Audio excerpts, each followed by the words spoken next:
সাথে আছি আমি প্রিয়া কুণ্ডু। এবার জানাবো খবরের বিস্তারিত।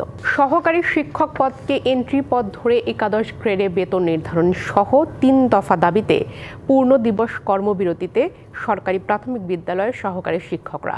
দাবি আদায় না হওয়া পর্যন্ত কর্মসূচি চলবে বলে জানান তারা।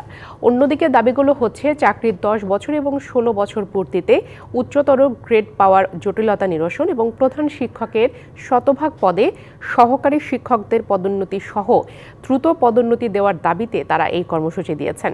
এসব দাবিতে 5ই মে থেকে বিভিন্ন সময়ে কর্মবিরতি পালন করে আসছিলেন শিক্ষকরা।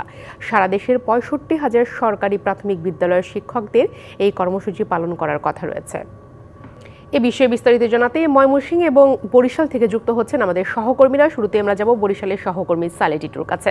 টিটু, সহকারী শিক্ষকদের কর্মবিরতিতে থাকার কি প্রভাব পড়েছে এবং তারা কি বলছেন জানাবেন।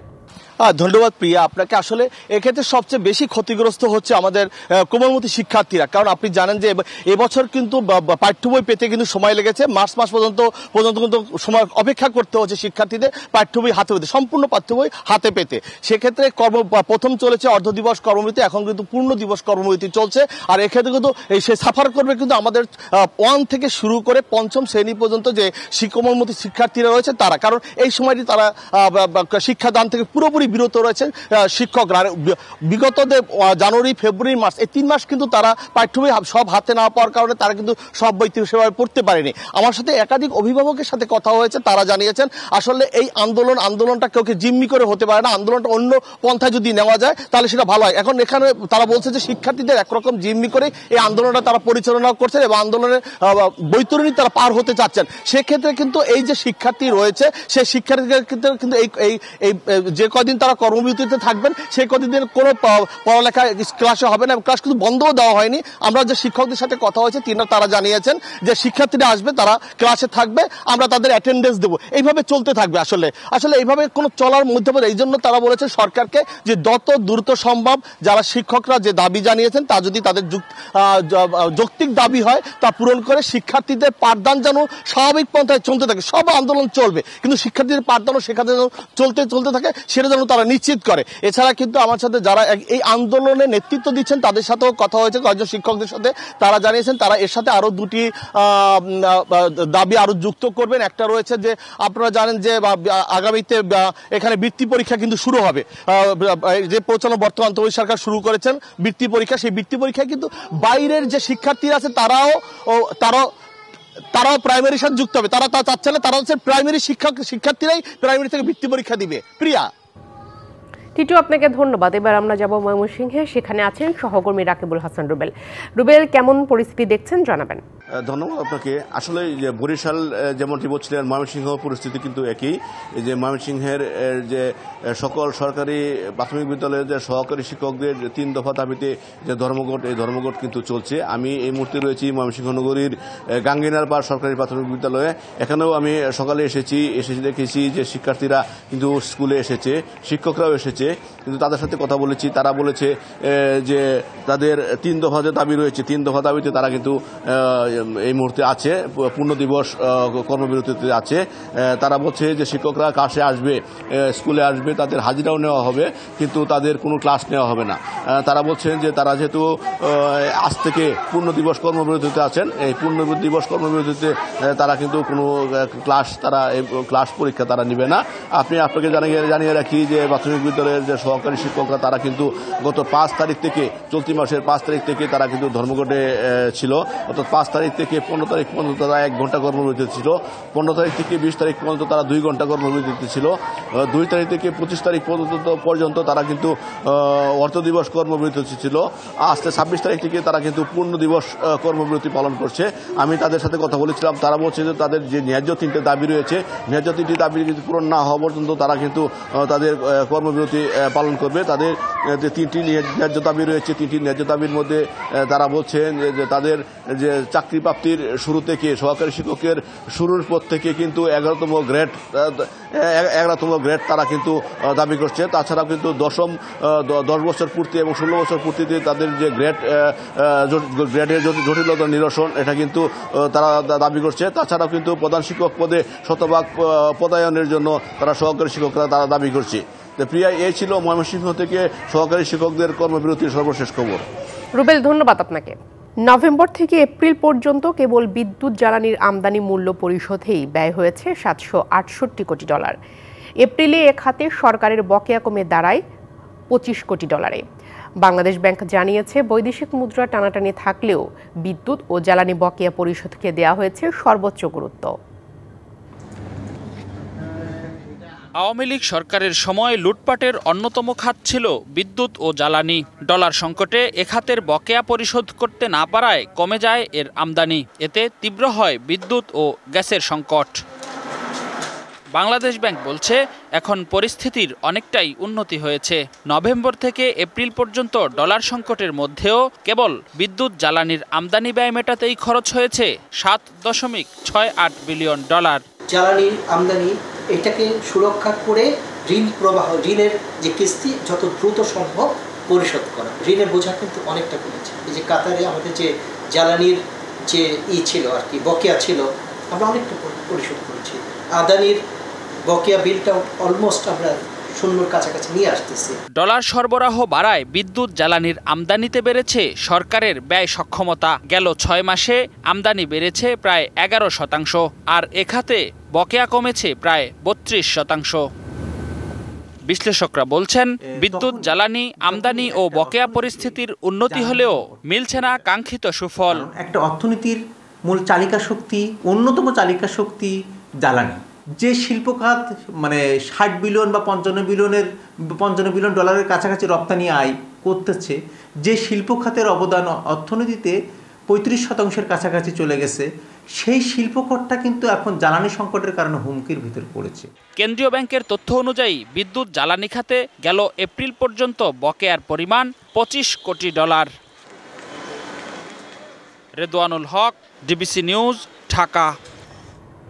জ্বালানির সংকটে নারায়ণগঞ্জের শিল্প কারখানা ভুক্তভোগী শিল্প মালিকরা বলছেন, গ্যাস ও বিদ্যুৎ সংকটে কারখানা বন্ধ রাখায় বাড়ছে উৎপাদন খরচ। এ অবস্থায় টিকে থাকার কঠিন লড়াই পড়েছেন উদ্যোক্তারা। সংকট সমাধানে দ্রুত সরকারের কার্যকর উদ্যোগের দাবি বাণিজ্য সংগঠনগুলোর। দেশের পোশাক রপ্তানির বড় একটি অংশের যোগান আসে নারায়ণগঞ্জের কারখানাগুলো থেকে। তবে বাস্তবতা হলো, মানসম্মত গ্যাস ও বিদ্যুৎ সংকটে শিল্পাঞ্চলের বহু কারখানা এখন বন্ধের উপক্রম। উদ্যোক্তাদের অভিযোগ, অন্তর্বর্তীকালীন সরকার দায়িত্ব নেওয়ার পর গ্যাস বিদ্যুৎ সরবরাহে খানিকটা পরিবর্তন এলেও সংকট পুরোপুরি কাটেনি। জেলার কোনো কোনো অঞ্চলে গ্যাস সরবরাহ ভালো থাকলেও কোথাও কোথাও একেবারেই উল্টো চিত্র। গ্যাস সংকটে উৎপাদন বন্ধ আর লোডশেডিং যেন নিত্যসঙ্গী। সার্বিক পরিস্থিতি খুবই খারাপ। প্রায় 2-3 মাস যাবৎ আমরা গ্যাসের কোনো ফ্লো পাচ্ছি না, বিদ্যুৎ ঠিকমতো থাকছে না, এতে আমাদের উৎপাদন খুবই ব্যাহত হচ্ছে। আমরা ব্যাকআপ প্ল্যান নিচ্ছি সোলারে, আমরা ব্যাকআপ প্ল্যান নিচ্ছি সিএনজিতে, আমরা ব্যাকআপ প্ল্যান নিচ্ছি এলপিজিতে। তা আমি যদি সার্টেন থাকতাম যে না আমার এতটুকু গ্যাস প্রেশার থাকবেই, তাহলে কিন্তু এই ইনভেস্টটা আমার করা দরকার ছিল না। হঠাৎ করে বিদ্যুৎ চলে যাওয়া, আবার কিছুক্ষণ পর আবার জেনারেটর থেকে দেওয়া, এটার একটা সময়ও একটু নষ্ট হয়।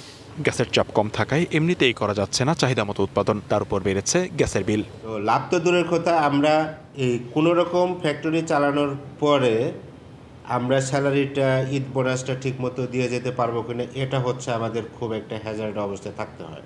ইলেকট্রিক বিল পে করতে পারছি না, না হলে যেটা হচ্ছে গ্যাস বিল টাইমলি পে করতে পারছি না। সেম কনজামশনে তাতে 90 লাখ থেকে 95 লাখ টাকা আমরা পে করতাম বিদ্যুৎ বিল, গ্যাস বিল। এপ্রিলের এসে আমরা যেটা পেমেন্ট করছি সেটা প্রায় 3 কোটি টাকার উপরে প্রতি মাসে। তার মানে আপনি যদি হিসাব করেন যে প্রায় প্রতি মাসে আমাদের বাড়তি 2 কোটি টাকা বা 2,20 লাখ টাকার মতো আমাদের বাড়তি পে করতে হচ্ছে। সংকট নিরসনে আমদানি করা এলএনজি সরবরাহ বাড়ানোর দাবি বাণিজ্য সংগঠনগুলোর। এলএনজি যদি সবসময় সরবরাহ করে আমাদেরকে, তাহলে হয়তোবা কিছুটা আপনি গ্যাসের যে সংকট তা থেকে হয়তোবা রক্ষা পাবেন, বা আপনার ফ্যাক্টরিটা হয়তোবা পুরোপুরি বন্ধ যাবে না। নিরবচ্ছিন্ন জ্বালানি সরবরাহ নিশ্চিত না করতে পারলে রপ্তানিমুখী অনেক কারখানা স্থায়ীভাবে বন্ধ হওয়ার শঙ্কার কথাও বলছেন ব্যবসায়ী নেতারা। DBC news desk. রাজনৈতিক প্রভাবমুক্ত বিজিএমইএ গড়ার প্রস্তুতি নিচ্ছেন তৈরি পোশাক শিল্প ব্যবসায়ী নেতারা। সংগঠনটি নির্বাচনে ভোটারদের কাছে টানতে দেওয়া হচ্ছে নানা প্রতিশ্রুতি। জয়ী হলে তৈরি পোশাক শিল্পের আমলাতান্ত্রিক জটিলতা নিরসনে কাজ করার কথা বলছে প্রতিদ্বন্দ্বী 3টি জোটই। তৈরি পোশাক খাতের শীর্ষ সংগঠন বিজিএমইএ নির্বাচনের সময় যত ঘনিয়ে আসছে, ভোটারদের দাঁড়ে দাঁড়ে প্রার্থীদের দৌড়ঝাঁপ ততই বাড়ছে, দিচ্ছেন নানা প্রতিশ্রুতিও। ট্যাক্স দেওয়াটাই শুধু সীমাবদ্ধ না, আপনার এই পোর্ট থেকে ছাড়ানো এটা খুব টেকনিক্যাল একটা সমস্যা হয়ে যায়। ধরেন এখন যে লেটেস্ট টেকনোলজিগুলো আসছে, অনেকগুলো পার্ট কিন্তু রেডিলি অ্যাভেলেবলও না। হ্যাঁ, এগুলো খুব ইম্পর্টেন্টভাবে ধরুন প্লেনে করে আমরা নিয়ে আসলাম, এয়ারপোর্টে আমাদের একটা খুব বড় সাফারিং হয় এই পার্টসগুলো নিয়ে। তো এইটা নিয়ে আমাদের কাজ করা দরকার মনে করি আমি। এবারের নির্বাচনে 35টি পদের বিপরীতে প্রার্থী 76 জন, মোট ভোটার 1865 জন। তার মধ্যে ঢাকায় 1561 ও চট্টগ্রামে 303 জন। ভোটারদের মন জয়ে সবাইকে নিয়ে পোশাক খাতকে এগিয়ে নেওয়ার কথা বলছেন প্রার্থীরা। তরুণদের যে চিন্তাধারা আর আমরা যারা ইতিমধ্যে প্রবীণ হয়েছে, আমাদের যে চিন্তাধারা, এটার মধ্যে একটা গ্যাপ আছে এবং আগামী দিনে এই শিল্পটাকে তরুণরাই এগিয়ে নিয়ে যাবে। সেই জন্য আমাদের 35 জনের মধ্যে 20 জনই আমরা তরুণ দিয়েছি। এটাই হলো আমাদের অন্যতম প্রধান উদ্দেশ্য। প্রথমত বিজেপিতে ক্ষুদ্র মাঝারি শিল্পের জন্য একটা সেকশন করা হবে, যেটা স্পেশাল সার্ভিস দেওয়ার জন্য তাদেরকে। নাম্বার 2, ক্ষুদ্র মাঝারি শিল্পের যে চার্জেসগুলো আছে এগুলোকে কমিয়ে আনার চেষ্টা করব আমরা। এর আগে সম্মিলিত পরিষদ ও ফোরামের ব্যানারে নির্বাচন যুদ্ধ হলেও এবার 6 জন প্রার্থী দিয়ে ঐক্য পরিষদ নামে নতুন জোট যুক্ত হয়েছে ভোটের লড়াইয়ে। নির্বাচিত হলে রাজনৈতিক প্রভাবমুক্ত বিজিএমইএ গড়তে চান তারাও। একজন সাকসেসফুল বিজনেসম্যান বা এন্টারপ্রেনারকে যদি ইলেকশন করতে হয়, 2টা প্যানেলের যে কোনো একটা প্যানেলে তাকে অন্তর্ভুক্ত হয়ে ইলেকশনটা করতে হয়। তো অন্য যে কেউ যে ইলেকশন করতে পারে সেই ধারাটা তৈরি করার জন্যই আমাদের আসলে ইলেকশনে আসা। যে না, 31 মে শনিবার ঢাকা ও চট্টগ্রামে একযোগে অনুষ্ঠিত হবে ভোট, নির্বাচিত হবে নতুন নেতৃত্ব। Yusuf Rana, DBC news, Dhaka. কোরবানির ঈদকে সামনে রেখে চুয়াডাঙ্গা এবং চাঁদপুরে গরু প্রস্তুতে এখন ব্যস্ত সময় কাটছে খামারিদের। তবে কাঙ্ক্ষিত ক্রেতা না থাকায় বড় সাইজের গরু নিয়ে দুশ্চিন্তায় চুয়াডাঙ্গার খামারিরা। প্রাণী সম্পদ কর্মকর্তারাও বলছেন বড় নয়, ছোট গরুর চাহিদা এবার বেশি।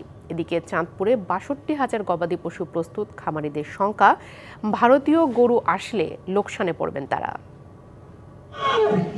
দেশের বাজারে যেসব বিশালদেহী গরুর দেখা মেলে তার বেশিরভাগই আসে চুয়াডাঙ্গা অঞ্চল থেকে। এজন্য জেলার প্রত্যন্ত গ্রামে গ্রামে গড়ে উঠেছে গো খামার। কিন্তু এবারের চিত্র অনেকটাই ভিন্ন। কোরবানির ঈদের আর মাত্র সপ্তাহে 2 সময় বাকি থাকলেও খামারগুলোতে দেখা মিলছে না ক্রেতা ব্যাপারীদের। এবার বেড়েছে গোখাদ্যের দাম ও লালন পালন খরচ। 1 মাস আগে থেকেই গরু বেচা কিনা শেষ হয়ে যেত, কিন্তু এবার তো আর সেই রকম পাইকারিরাও আসছে না, এখনো ঢাকায়ও তুলতে পারেনি। ঢাকার নেওয়ার সম্ভাবনা, তবু বিক্রি হবে কিনা তাও ঠিক নয়। এদিকে লোকসান ঠেকাতে খামারিদের নানা পরামর্শ দিচ্ছেন প্রাণী সম্পদ অধিদপ্তর। যেহেতু আমাদের ছোট গরুর চাহিদাটা বেশি, ছোট গরুর দিকে ঝুঁকতে হবে বেশি, খুব বেশি বড় গরুর দিকে ঝোঁকা যাবে না, এই পরামর্শটা আমরা খামারিদের দিচ্ছি। এদিকে ঈদুল আজহা উপলক্ষে গরু মোটাতাজাকরণে ব্যস্ত সময় পার করছেন চাঁদপুরের খামারিরা। তবে শেষ মুহূর্তে বাজারে ভারতীয় গরু আসলে ব্যাপক আর্থিক ক্ষতির শঙ্কাও রয়েছে। ইদানিং আমরা দেখছি ইন্ডিয়া থেকে প্রচুর পরিমাণ গরু আসতেছে। যদি গরু এইভাবে ঢুকতে থাকে তাহলে বাংলাদেশের খামারিরা লস খাবে। বাইরে থেকে গরু আমদানি করা না হয় তাহলে আমরা যারা খামারি আছি আমরা একটা ন্যায্য দাম পাবো। যদিও জেলা প্রাণী সম্পদ কর্মকর্তা বলছেন ভারতীয় গরু বাজারে আসার কোনো সম্ভাবনা নেই। ভারতীয় গরু কোনো ঢুকার কোনো স্কোপে নাই, বর্ডার খুবই স্ট্রিক্টলি সিকিউরিটি সময় থাকে। ওভারঅল আমাদের কোরবানির যোগ্য গরুর সারপ্লাস থাকবে এবং আমরা সবাইকে ভালো কোরবানি উপহার দিতে পারব। এবার চাঁদপুরে কোরবানির জন্য গবাদি পশুর চাহিদা অন্তত 76,000। Mehedi Hasan, DBC news desk. Moulvibazar জেলার শ্রীমঙ্গলে অবস্থিত দেশের দ্বিতীয় চা নিলাম কেন্দ্র। দেশের সিংহভাগ চা বাগান সিলেট অঞ্চলে থাকলেও এখন অনেকটাই ঝিমিয়ে পড়েছে কেন্দ্রটি। বড় চা কোম্পানিগুলোর অংশগ্রহণ না থাকায় নিষ্প্রাণ হয়ে পড়েছে এলাকার নিলাম কার্যক্রম। দেশের 166টি চা বাগানের মধ্যে 92টি মৌলভীবাজার জেলায়। 2018 সালে চালু হয় দেশের এই দ্বিতীয় চা নিলাম কেন্দ্র। তবে বড় বাগানগুলোর অংশগ্রহণের অভাবে কেন্দ্রটি এখন ঝিমিয়ে পড়েছে। সিলেট অঞ্চলের বেশিরভাগ চা বাগানের চা পাতা চলে যাচ্ছে চট্টগ্রাম নিলাম কেন্দ্রে।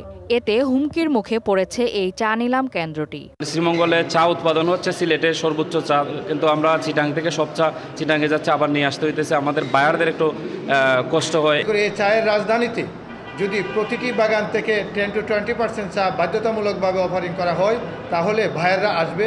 কারখানা থেকে চা পরিবহন ব্যবস্থায় পৌঁছানো এই অঞ্চলে অনেকটাই সহজ। তাই বাগান মালিকদের অংশগ্রহণ নিশ্চিতে কার্যকর উদ্যোগ নেয়ার আশা ব্রোকারদের।